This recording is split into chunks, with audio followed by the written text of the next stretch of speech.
Hello everybody, this is Van Awesome 2.0, and I got bored, so I've been picking up Rubik's Cubes.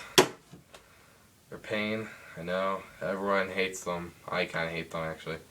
In fact, I had to write myself a little cheat sheet, so when it totally screws up. As you can probably see, it's completely solved.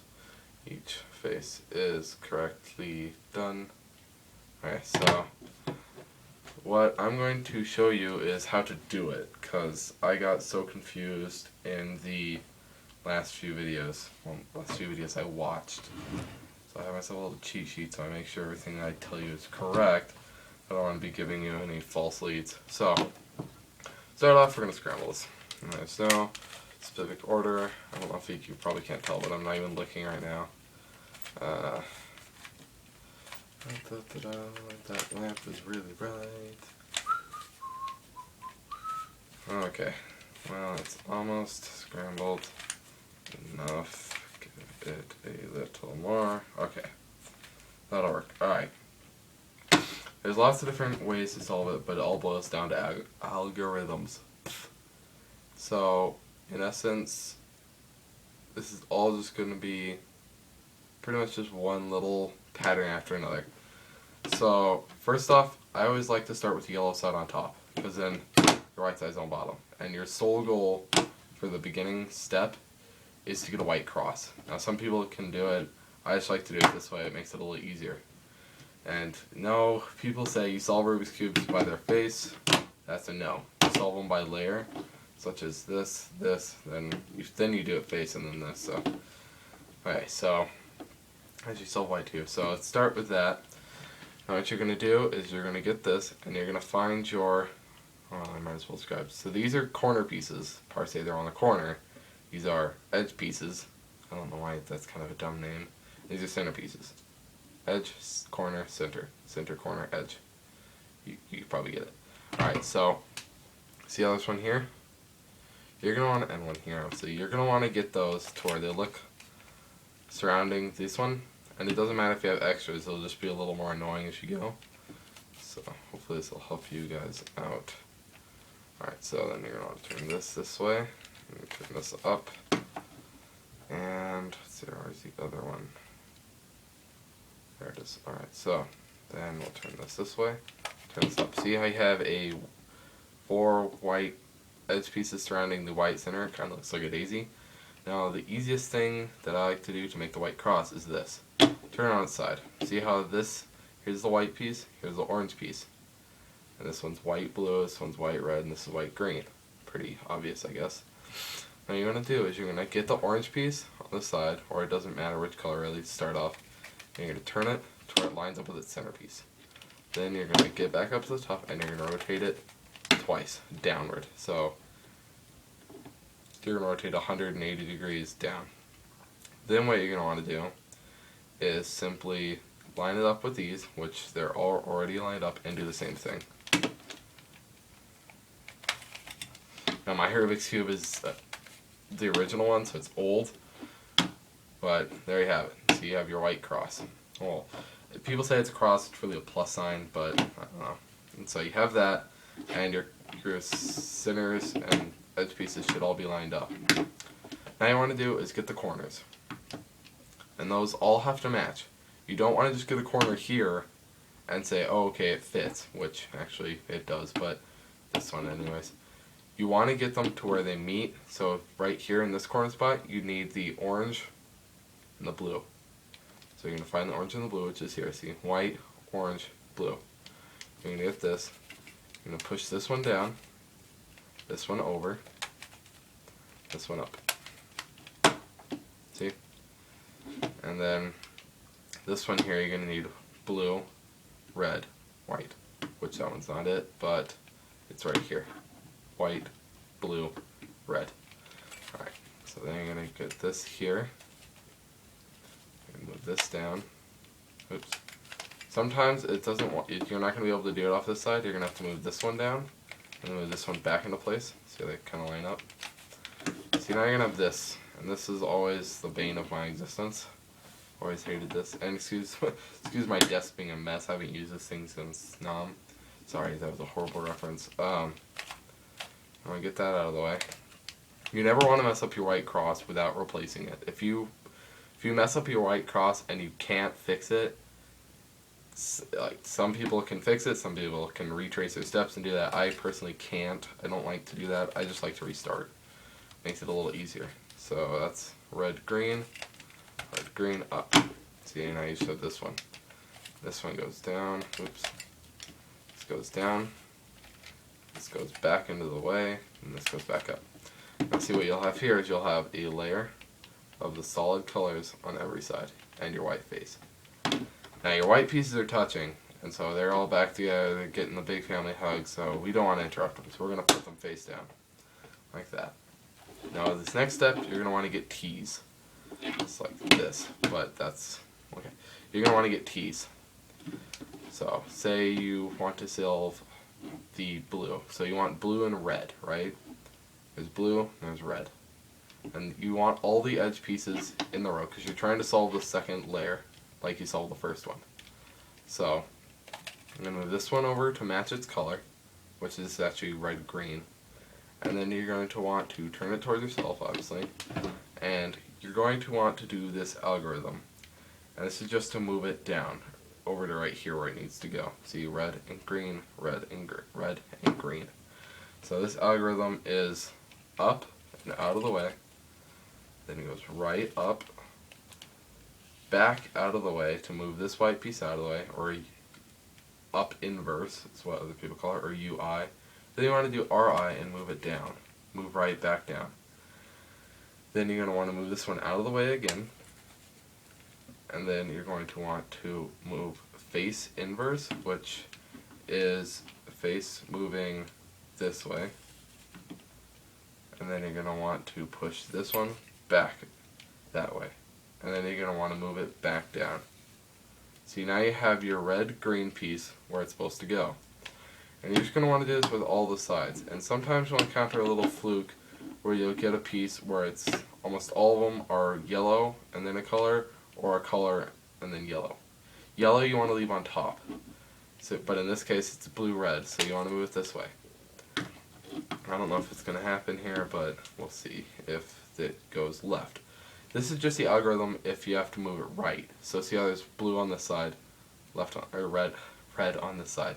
So for me, that's moving it right, and it should be for you. I don't know, it changes from right to left sometimes. So how you have it like this. So you're just going to do the same algorithm again, which is up, out of the way, right, back out of the way, or back, I guess, pushing the white off to this side. Then you want to move this back down, this back out of the way, then you want to move this up, face invert, then you want to move this back in the way, and then face back down. And see, now you have your blue-red there. Now you're going to need blue-orange here, which happens to be here. So if you have a color like this, you always want to line this piece up with its color, like so. Then what you're going to want to do is the same algorithm over again, because it moves to the right, which would be here. So you're going to do up, right, back, back down, over, oops, over, then you're going to do face inverse, or invert, and then you're going to move this back up, and then move the face back down. It doesn't, this whole area up here doesn't matter at the moment. The top layer doesn't matter at the moment. You're just trying to do the second layer, which you almost have complete, or which I almost have complete, but we need green-orange, which is also a right. So you can move this out of the way, this, then you're going to move this over, then you're going to move this down, this back over, face in the way, then you want to move back that way, and you always want to fix your white line. So if you ever have a white line out of the way, fix it. That's always going to apply. I have 2 layers solved. You are 2/3 of the way done. Well, technically a half or 3/4. Next, you're going to want to solve the white top. Now I have written down some formulas. There's usually about 3 different things you can get. You can get the backwards L, you can get just a centerpiece, or you can get a line. And it doesn't matter if you complete this, like if you say have a line here, but you don't have this piece, but you have this piece, or this piece and not this piece. So picture this is yellow and you have your line.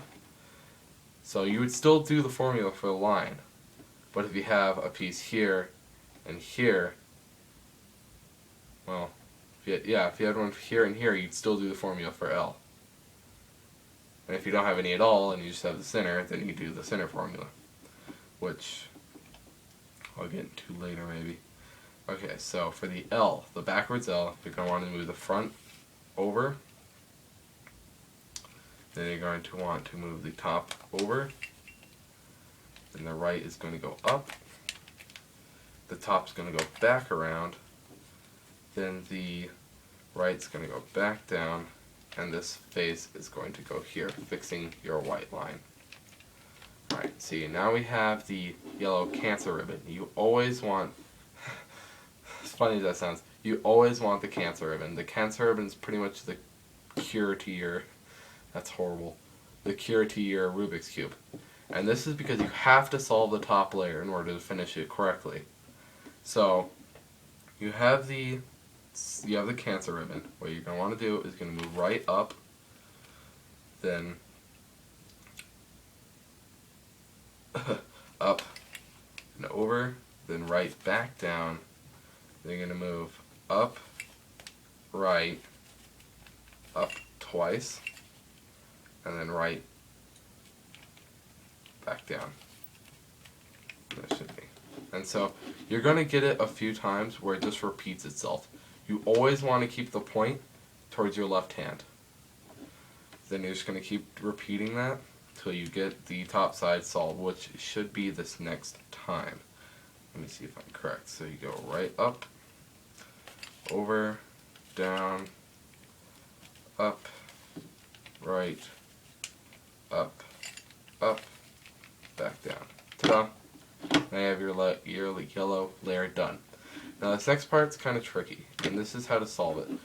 What you want to do is to get as many corners correct as possible. In this case, you're going to turn it to this. You have 2 corners here, and that's it. So you have 2 corners, which is what you have to have a bare minimum of 2 corners. You always want to have that facing away from you. Then you're going to do this formula, which is right inverse, which is down. Then you're going to move your face. Then your right inverse again. Then you're going to move your back twice. And then you're going to move your right up. Then your face inverse. Then your right inverse, which is back down. Then your back twice. Then your right up twice. And then you're going to move this over.